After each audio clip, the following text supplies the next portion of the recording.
لەبارەی ئەم پێشهاتە تازەیەوە لادەنی قایمقامێکی کورد لە شاری دووسخورمات و دوای ئەو هەموو پێشهاتانەی لەو شارە ڕوویاندا کە بە نەرێنی دەهاتنە پێشچاو، ئەمە چی تازە لە خۆگرێ پێشهاتێکی چۆن دەبیندێ؟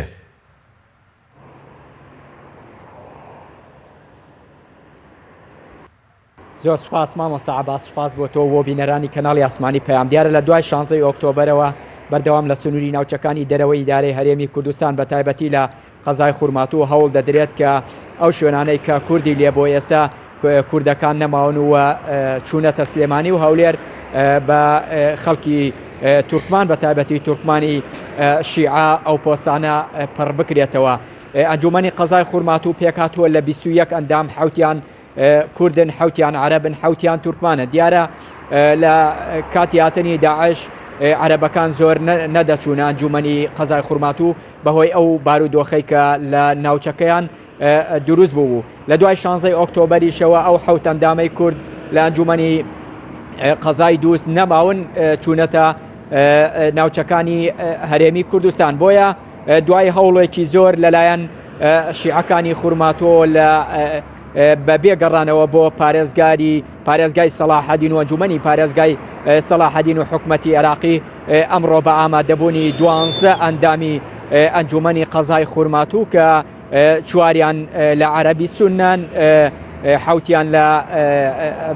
بەبوورە هەشتیان لە تورکمانی شیعەن ئەمڕۆ بە کۆی دەنگ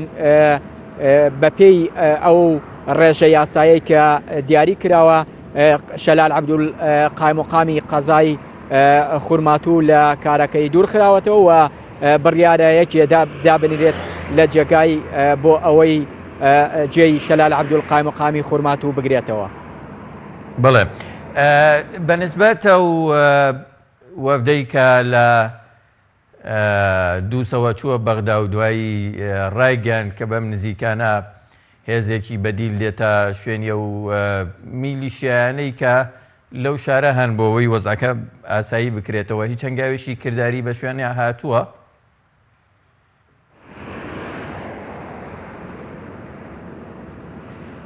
دیارە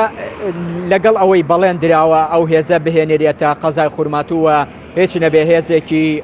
فەوجی سەرۆکایەتی کۆماری عێراقی یا لیوایەکی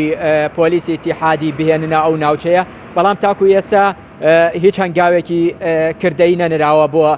ئەو بارودۆخە، هەرچەندە بارودۆخەکە لای تورکمانەکانەوە دەخوازێت کە خۆیان دەسەڵاتدار بن و تاکو ئەو دەسەڵاتیان هەبێت بۆ ئەوەی کە خۆیان مەبەستیانە لە قەزای خوورماتوو ئەنجامی بدەن بەبێ عەرەب و بەبێ کوردی ئەو ناوچەیە. هەرچەندە ئەمڕۆ بە پێی زانیاریەکانی ئەمە و چوار ئەندامی ئەنجومەنی قەزای خوورماتوو بە هەڕەشە براونەتە ئەنجومەن بۆ ئەوەی قایمقامی قەزای خوورماتوو پێ ئێقالە بکرێت. هەرچەندە ئێمە پەیوەندیمان بە قایمقامی خوورماتووە کردەوتی ئێمە سکاڵا تۆمار دەکەین لە ئەنجومەنی پارێزگای سەلاحەدین و دواییش لە دادگای ئیداری لە بەغداد ئەوان سکاڵا تۆمار دەکەن دژی ئەو بڕیارە و پابەندی بڕیارەکە نابن، چووکەم ئەوان بە بڕیارێکی نایاسایی لە قەڵەمی دەدەن. بەڵام تاکو ئێستا وەفدەکەی بەغداد لە دوایەوەی گەڕاوەتەوە لە بەغداد دوای ئەوەی بەڵێنیش دراوە کە لەلایەن نووری مالیکی لەلایەن سەرجەم ئەو کەسانەی کە ئەمان چوونەتە لایەن و بەڵێنیان داوە هێز ڕەوانەی خوورماتوو بکەن، بەڵام تاکو ئێستا بەڵێنەکان نەچۆتە واری جێبەجێکردنەوە. بڕیارە نوێنەری ئەنجومەنی باڵای شیعەکان و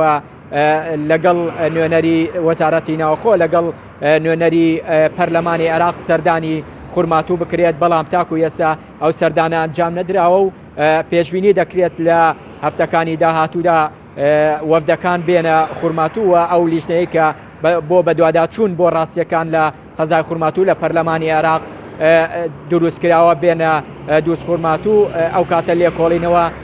لەو کێشانە بکرێت کە لە خوورماتوو لە دوای 16 ئۆکتۆبەرەوە ڕوویدا و ڕاستیەکان بۆ پەرلەمانی عێراق بۆ حکوومەتی عێراقی بخرێتە ڕوو لە دووتوێ راپۆرتێکدا. بە پرسیارێکیشی دەربارەی کەرکووک لێ بکەم. یەک لیستی هێزە سیاسیە کوردیەکان و دانانی پارێزگارێکی کورد بۆ کەرکووک کە تا ئێستاش ناکۆچی لەسەر هەیە بەکوێ گەیشت؟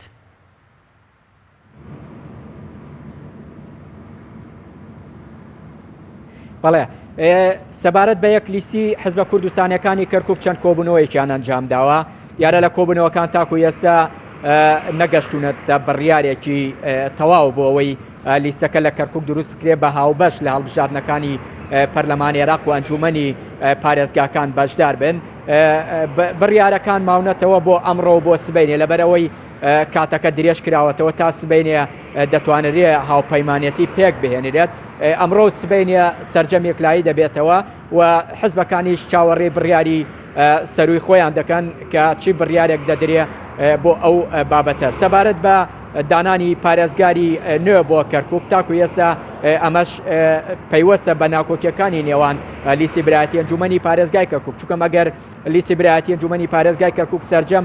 ئەندامەکانی بە پارتی و یەکێتی و یەگرت و ئامادە بن لە کۆبوونەوەکانە و کاتە ڕێژەی یاسایی تەواو دەبێت و دەتوانرێت ئەو کاندیدەی کە دادەنرێت بۆ پارێزگاری کەرکووک لە ئەنجومەنی پارێزگای کەرکووکەوە بە زۆرینە تێپەڕێنرێت وە پارێزگارێکی نوێ کە پشکی کووردە لە کەرکووکدا بنێتەوە کاتە گۆڕانکاری لە پۆسە ئیداریەکان و لەو پێشاتە ئەمنیە